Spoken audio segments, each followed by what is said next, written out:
E o problema da economia, e aí eu acho que é uma coisa importante da economia austríaca, ela tenta dizer, principalmente, o que é essa economia real. Ela não tenta dirigir a economia. Eu acho que aqui todos vocês viram o clipe, o primeiro clipe de Hayek contra Keynes. O Keynes quer dirigir, o outro quer deixar livre. Esse é o grande conflito dentro da teoria econômica. E muitas vezes, eu lembro aqui do meu grande mestre de economia, eu aproveito para dedicar essa aula a ele, uma das pessoas mais cultas que eu conheci na minha vida, o saudoso professor Og Francisco Lenin, um brilhante economista que dominava escola austríaca, Chicago, Public Choice, o mainstream keynesiano, marxismo, e seguindo a orientação de Hayek, ele sabia que um bom economista não deve ser apenas um economista. Então era uma pessoa que tinha uma formação grande em filosofia, direito, ciências sociais, história. E o professor Og dizia, a grande dificuldade de nós defendermos no mundo de hoje, para o senso comum, a economia livre, é que parece paradoxal. Estamos com uma crise econômica terrível. Qual é a resposta da escola austríaca? Deixa o mercado resolver. Os agentes, se não houver interferência estatal, vão solucionar o problema. Só que é paradoxal. O sujeito faz 5 anos de faculdade, faz mestrado, doutorado, entra no Banco Central e a solução dele vai ser não faz nada. Ele está com a chave da máquina na mão. Ele vai querer fazer o quê? Vamos pintar papel. E a sociedade espera isso. Então, há um trabalho hercúleo, e é uma batalha quase perdida, mas não devemos ser pessimistas com isso, é o que o Og dizia. A gente tem que tentar levar as ideias adiante, porque, como dizia o Mises, basta um bom professor num departamento de economia para você fazer uma revolução. Aqui é um exemplo. Nós estamos numa universidade estatal em que cartazes de todos os partidos de esquerda estão espalhados por aí e temos uma única andorinha no departamento que defende a escola austríaca. Só que o professor Iori, dando uma eletiva na UER sobre a escola austríaca, é uma eletiva que sempre está cheia de alunos. Creio que é a eletiva que tem mais alunos fazendo. E a quantidade de monografias de estudantes que pedem para ele para orientar os trabalhos de fim de curso é grande também.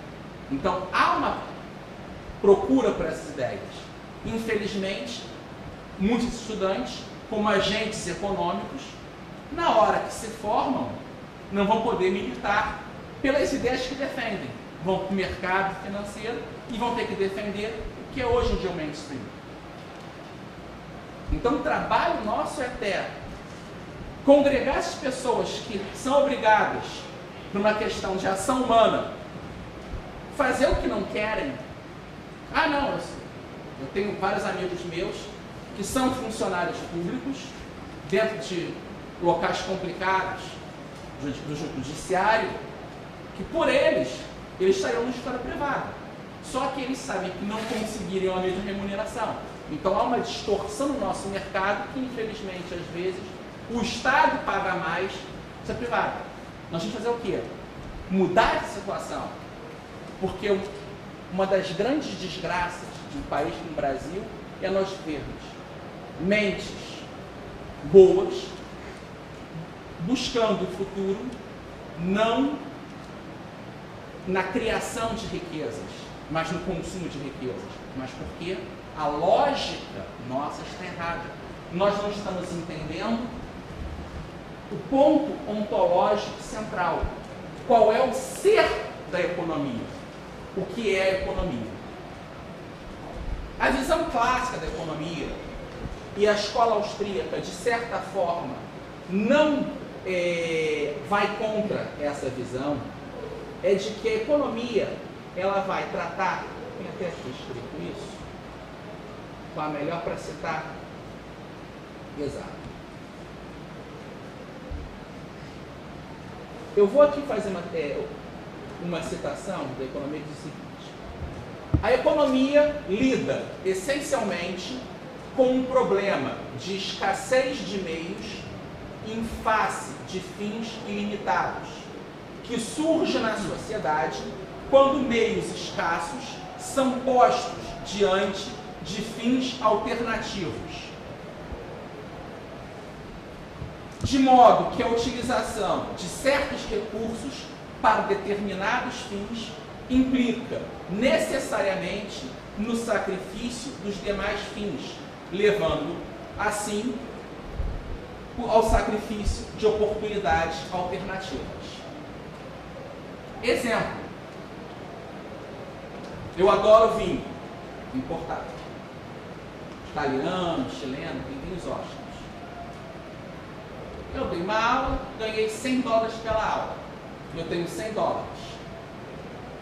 Eu tenho que pagar minha conta de luz, $50. Mas está a promoção incrível de uma caixa de vinho por $100. O que eu vou fazer?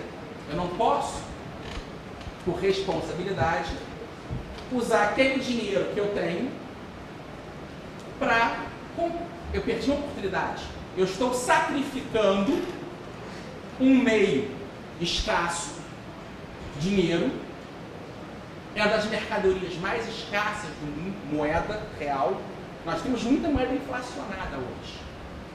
Mas por que uma coisa que eu quero trabalhar melhor mais à frente?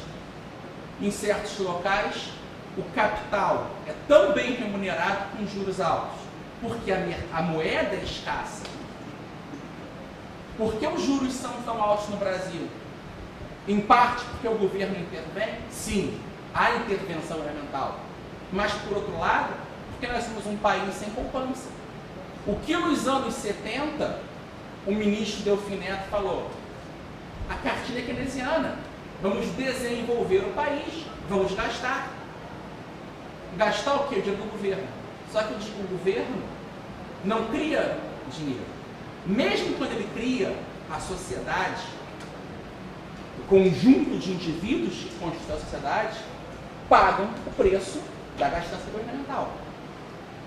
Então é um país que não tem poupança privada acumulada. Quantos brasileiros conseguem chegar ao final do mês e guardar 1/3 do que ganham? Não dá. O governo tira uma parte dos impostos, os custos de transação do país tiram uma parte do dinheiro, que é pagar a escola para os filhos com imposto. Não há segurança na sociedade, pagar segurança em condomínios e coisas do gênero. Então essa falta dessas escolhas alternativas, essa falta de poupança, remunera melhor os juros. E no campo econômico particular das escolhas que nós fazemos, nós somos obrigados a sacrificar esse bem escasso, moeda, para pagar alguma coisa básica em detrimento de algo que daria, às vezes, muito mais satisfação do que aquilo. Mas é uma escolha.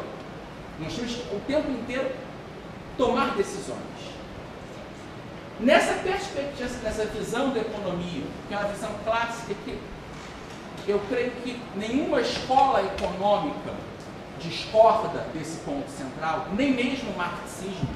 O marxismo entende que a escassez é algo fundamental na economia. A grande virada, no caso de Marx, é que ele acha que a escassez acabou. Eu vou chegar a esse ponto um pouco mais à frente ao mostrar o seguinte. Todas as escolas econômicas, de certa forma, entendem que os problemas econômicos se dividem em 4 grupos. Primeiro, problemas do lado da procura, cujo objetivo é responder que bens e serviços devem ser produzidos e em que quantidade. Isso aqui é uma afirmação neutra. A resposta de como esses bens serão produzidos, cada escola econômica vai dizer. Para a escola austríaca, no campo da econômica, ela vai dizer: o mercado vai dar a melhor resposta. O outro pode dizer: não, o burocrata vai decidir. Então, primeiro é o quê? A procura. Produzir os bens e serviços numa quantidade na qual eles são demandados. Eles não demandam. Segundo grupo de problemas. Problemas do lado da oferta. Isso é, como os bens devem ser produzidos. De novo, na visão austríaca, o mercado vai dizer como ser produzidos. A oferta, o mercado diz, e o empresário, e aí a aula que o Bira vai dar mais à frente, a função empresarial, o lucro do empresário, o verdadeiro lucro, é devido pela descoberta do empresário de juntar meios que a sociedade valora por menos e que, unidos esses bens, ela vai valorar mais. E essa diferença entre o que as pessoas valorizavam aquilo em separado e o que valorizam em conjunto é o grande papel da descoberta empresarial. O mercado pode dar a solução da oferta. O terceiro problema são as distribuição, ou seja, para quem e em que quantidade os bens e serviços devem ser distribuídos. E o quarto, plano de crescimento, que tenta solucionar como aumentar a produção per capita no tempo. Se nós analisarmos a teoria, por exemplo, de Marx, ele diz no Capital: o capitalismo, em uma geração, criou mais riqueza que todas as gerações anteriores juntas. Eu não sei de onde ele tirou isso. Mas ele parte, ele extrapola uma premissa, tudo bem, houve uma grande criação de riqueza nesse período, século XVIII, Revolução Industrial, mas eu não posso dizer que foi mais que todas as gerações predecedentes juntas. Isso eu não posso dizer. Mas ele diz que foi mais que